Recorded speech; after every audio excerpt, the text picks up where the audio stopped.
Alright, so hello everyone, I'm HCT and today we'll be covering the topic of Pronoms Personnels in French grammar, which is one of the very important questions that we get in the board examination at the end of the year of the 10th standard students are currently in. So, pronouns generally, as we know them from English, are built in a way that they replace nouns to reduce the repetition that is occurring inside a specific sentence or a group of sentences, right?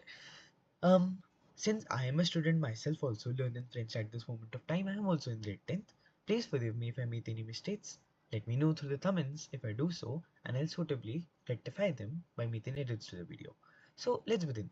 um the following chart you see on the screen is the method I have learned pronouns, and it almost always works. I up till date have not figured out one counter example to the chart I'm showing you right now that is asked in the level of the 10th examination standards.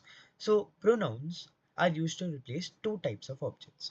One is a direct object and the other is an indirect object. How do you distinguish between these two? Very simple logic.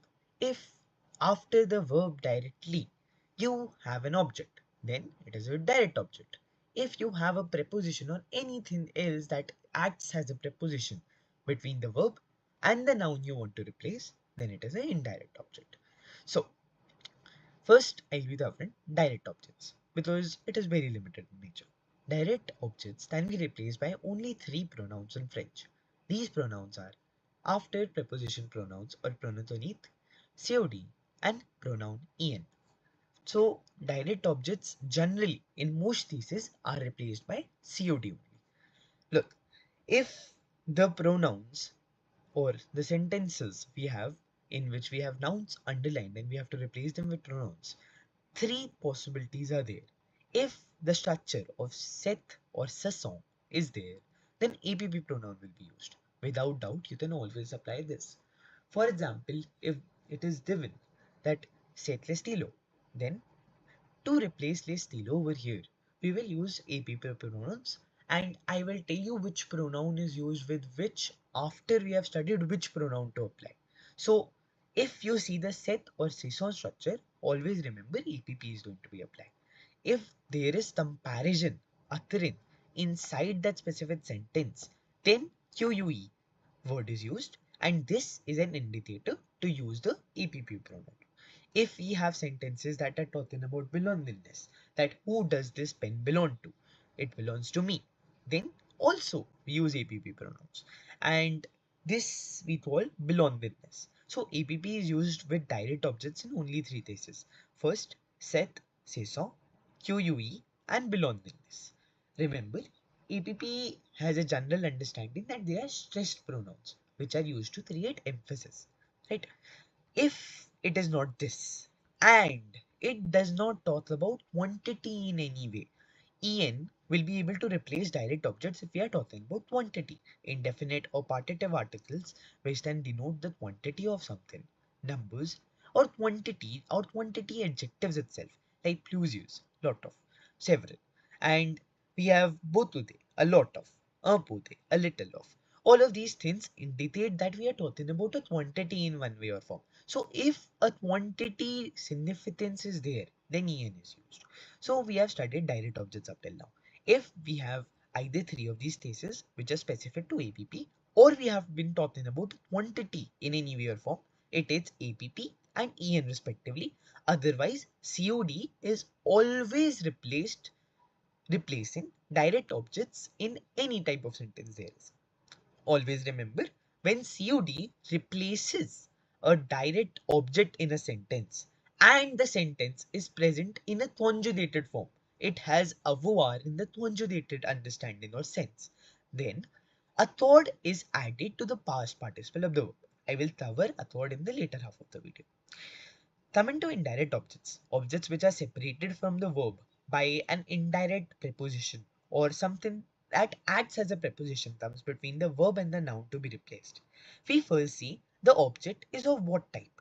All nouns can be classified into three specific things. Either it is a place, either it is a person, or either it is a thing. In plurality, that is places, people, and things. The pronoun en is special in its way that whenever you see de, you'll be always be able to remember in places or things. If de is present, then always replace that specific noun with en. If you see no de present, nor do you see any specific pronoun that is related to a, then use the pronoun y. Similarly, in thin, you can have only two prepositions that can follow after the verb, either de or a apostrophe. If it is de, then use en. If it is a apostrophe, use y. In places, if you have any non-de type of preposition used, then use y. Always remember that preposition de and a are not referring to the prepositions themselves, rather are referring to the general class of those type of pronouns. So de can also refer to de apostrophe, can also refer to ds, can also refer to de la, and all of those forms. So ultimately look at the family. If the family of de and the family of a is not present, use the other one. If family a is present, use y. Family de present, then use en, not just these two with themselves. Now to replace indirect object that are people or person, then we use either of two pronouns. First is app, second is COI. If you are able to spot a apostrophe, then it will generally be COI except for these six verbs. Pensar, réfléchir, sonder, croire, se redresser, se interester. Here, these are verbs talking about to think, to ponder upon, to pray. All of these things are referring to the person itself. Therefore, to create the emphasis effect we earlier talked about, we use the pronoun EPP even though it is followed by A. In general, if you have DE plus a person, then it will always take the form APP. Only remember, if you have A and none of these six verbs are present, then it will take COI. Now, if the preposition is not underlined, it is always a general hint that the sentence noun you are trying to replace is going to take the APP form. Because in every other pronoun, the preposition that is associated with the pronoun is also taken away. However, in APP, that does not happen. So, in this specific handout of mine that I'll attach to the description below, I have given all the pronouns here. There are subject pronouns, je, tu, elle, nous, vous, elles, pronoms toniques, app, moi, toi, lui, elle, nous, vous, you, elles. These are placed at the position of the noun. This one, that is pronom sujet, is also placed at the position of the noun. Then we have pronoun COD, that is me, te, le, la, le, nous, vous, les. A chord is accompanied by COD only in conjugated tenses before a verb. Conjunctive pronouns are the following: pronom COI, me, te, lui, nous, vous, leur.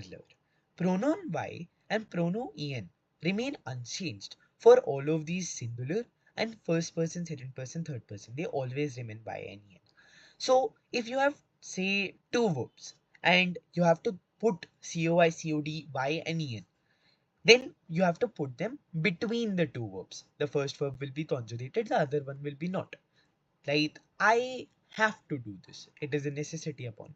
So in French, we place these pronouns between the first verb and the second verb. Only if the actually conjugated verb is present in helping form, like avoir or être, and it is accompanied by the past participle, then these pronouns move even behind the helping verb we have. So if we have to say replace something with LA, LE, and we have a sentence that is composed in, well, a composed tense like passé composé, then we will move the specific pronoun even behind, well, in front of the conjugated helping verb we have over here. So if it is, say, a sentence such as, I shall give you an example directly. If it is an example like je achète ces fleurs. Now, in order to replace the say fleur, the flowers over here, I will move this specific pronoun, that is serve fleurs being replaced by les, to the front of the helping verb also. So j'ai, ai, is the helping verb here, conjugated form of avoir. So this will become je, les, et, achete. And as I had already covered, a third in COD is only added in conjugated tenses. We see that avoir is present in the helping verb form.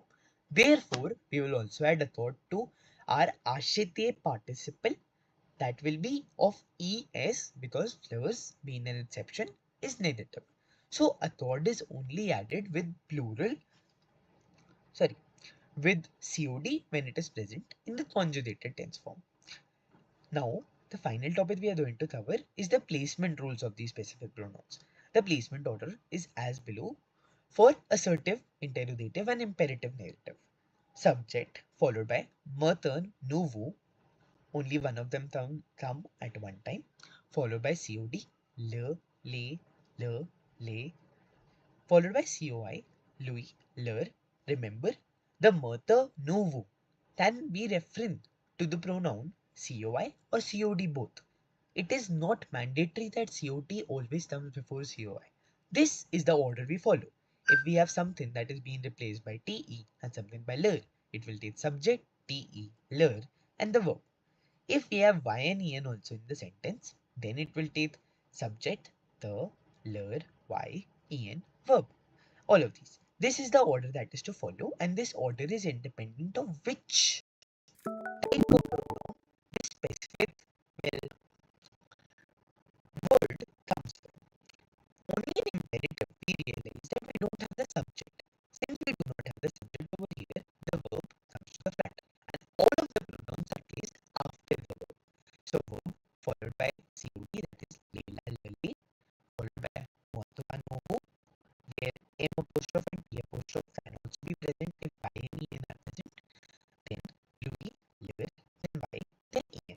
So this is the general placement order we follow. You have to memorize this. This has been incorporated into grammar as a rule. You have to simply learn all of these pronouns and memorize this